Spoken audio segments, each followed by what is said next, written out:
Konstantinopolis, Doğu Roma'nın başkenti. 532 yılının Ocak ayında birkaç gün içinde bu şehir kendi halkı tarafından yakıldı. Sokaklar alev içindeydi. Saray kuşatma altındaydı. İmparator Justinianus kaçmayı düşünüyordu. Her şey hipodromdaki bir kavgayla başladı. Ama birkaç gün içinde şehir büyük ölçüde harap oldu ve binlerce insan hayatını kaybetti. Bu olay şehrin yeniden inşa edilmesine ve bugün hala ayakta olan benzersiz bir yapının ortaya çıkmasına yol açtı. Kentoloji'ye hoş geldiniz. Ben Can.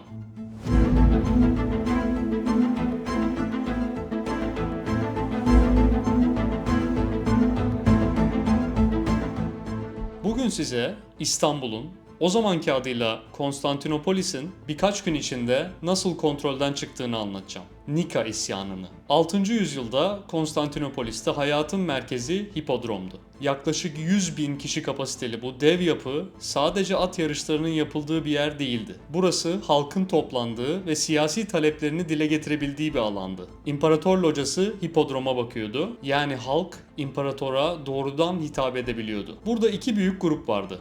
Maviler ve Yeşiller. Başlangıçta bunlar sadece yarış takımlarıydı ama zamanla şehirdeki sosyal ve dini ayrışmaları temsil etmeye başladılar. Maviler daha çok aristokrasiyle ilişkili resmi kilise çizgisine daha yakındı. Yeşiller ise şehirli alt gelir sınıfları arasında daha güçlüydü ve monofizit yani Hz. İsa'nın ilahi ve insani doğasının bir olduğuna inanan gruplardı. Ama monofizitlik bu dönemin resmi kilise öğretisiyle çatışıyordu. Bu yüzden mesele sadece spor değildi. Bu gruplar aynı zamanda kimlikti ve gerekli gördüklerinde şiddet kullanabiliyorlardı. Ama bu isyanı gerçekten anlamak için bir adım geri çekilmemiz gerekiyor. 532 yılına geldiğimizde Konstantinopolis, Doğu Roma İmparatorluğu'nun başkentiydi. Batı Roma çoktan çökmüştü ama Doğu halen ayaktaydı ve bu dönemde tahtta olan isim Justinianus'tu. Tahta birkaç yıl önce çıkmıştı ve sıradan bir imparator değildi. Büyük bir hedefi vardı. Roma İmparatorluğunu eski gücüne ulaştırmak. Yanında ise çok önemli bir isim vardı. Theodora. Sıradan bir geçmişten geliyordu ama sarayda oldukça etkiliydi. Ve çoğu zaman Justinianus üzerinde belirleyici bir rol oynuyordu. Yani isyan başladığında tahtta büyük hedefleri olan bir imparator ve onun yanında son derece etkili bir ortak vardı. Ama bu hedeflerin bir karşılığı vardı. Ve bu karşılık çok geçmeden Konstantinopolis sokaklarında hissedilecekti. İsyan başlamadan önce şehir zaten gergindi. Justinianus büyük projeler yürütüyordu ama bunların hepsinin bedeli vardı. Vergilerin çok yüksek olmasının yanı sıra acımasız yöntemler kullanılıyordu. Bu da halk arasında sessiz ama ciddi tepki topluyordu. Aynı dönemde kapsamlı hukuk reformları yapıldı. Bu reformlar bazı elitlerin gücünü sınırladı ve geniş kesimlerde huzursuzluk yarattı. Şehirde şiddet zaten sıradandı. Maviler ve yeşiller sık sık çatışıyor. Bu olaylar zaman zaman idamlarla sonuçlanıyordu. Yani Konstantinopolis zaten patlamaya hazırdı. Ocak 532. Yine maviler ve yeşiller arasında bir çatışmadan sonra bazıları tutuklandı. İçlerinden 7 kişi idama mahkum edildi fakat 2 tanesi kaçmayı becerdi. Biri mavi, biri yeşil. Bir kiliseye sığındılar. O kilisede ne konuştularsa iki grubun ilk kez aynı taleplerde birleşmesine sebep oldu. 13 Ocak 532. Hipodrom doluydu. İmparator Justinianus locasındaydı. Kalabalık önce yarışları izledi ama sonra tek bir slogan yükselmeye başladı. Nika, Nika, Nika. Yani zafer. Ama bu artık yarışla ilgili değildi ve bu noktada kontrol bir anda kaybedildi. İsyan hızla yayıldı. Kalabalık sokaklara taştı, yangınlar başladı. Şehrin önemli yapıları birer birer yandı. Senato binası, kiliseler ve bunların en önemlisi o dönemin Ayasofya'sıydı. Bu yapı bugünkü Ayasofya değildi. Büyük ölçüde ahşaptan inşa edilmiş bir yapıydı ve yangınlar sırasında tamamen yok oldu.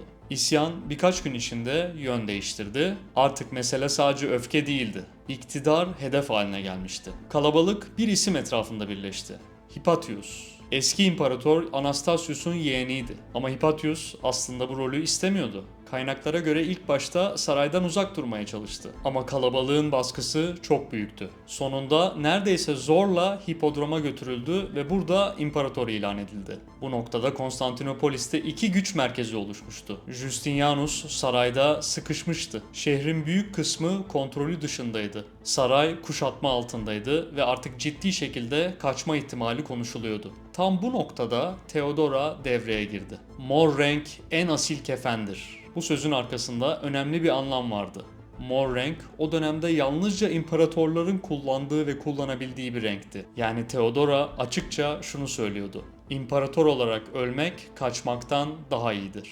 Ve Justinianus şehirde kalıp gücünü toplayıp durumu zorla kontrol altına almaya karar verdi. İsyancıların büyük kısmı hipodromda toplanmıştı. Çünkü Hypatius burada imparator ilan edilmişti ve burası isyanın merkezi haline gelmişti.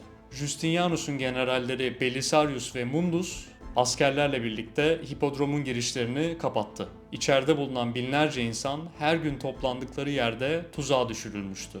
Ardından askerler içeri girdi ve sonrasında yaşananlar çok uzun sürmedi. İsyan sona erdi, Hypatius yakalandı ve bunların hiçbirini istememesine rağmen idam edildi. Şehir ağır hasar almıştı ama bu olayın sonucu sadece yıkım değildi. İsyanın bastırılmasıyla birlikte Justinianus neredeyse rakipsiz hale geldi ve bu durum sonraki yıllarda büyük bir dönüşümün önünü açtı. Konstantinopolis hızla yeniden inşa edilmeye başlandı. Yıkılan yapılar eskisinden çok daha büyük, daha iddialı ve daha planlı şekilde yapıldı. Bu dönüşümün en çarpıcı örneği de günümüzdeki Ayasofya. Bu yeni yapı özellikle daha önce hiçbir yerde görülmemiş kubbesiyle öncesinden çok daha geniş, çok daha yüksek ve mimari olarak da çok daha ileri bir tasarıma sahipti. Sadece bir ibadet mekanı değil, imparatorluğun ve Justinianus'un kendini nasıl tanımlamak istediğinin bir yansımasıydı. Aynı dönemde imparatorluk batıya doğru genişlemeye başladı. Bu yüzden aslında birçok tarihçi isyan günlerini ve sonrasını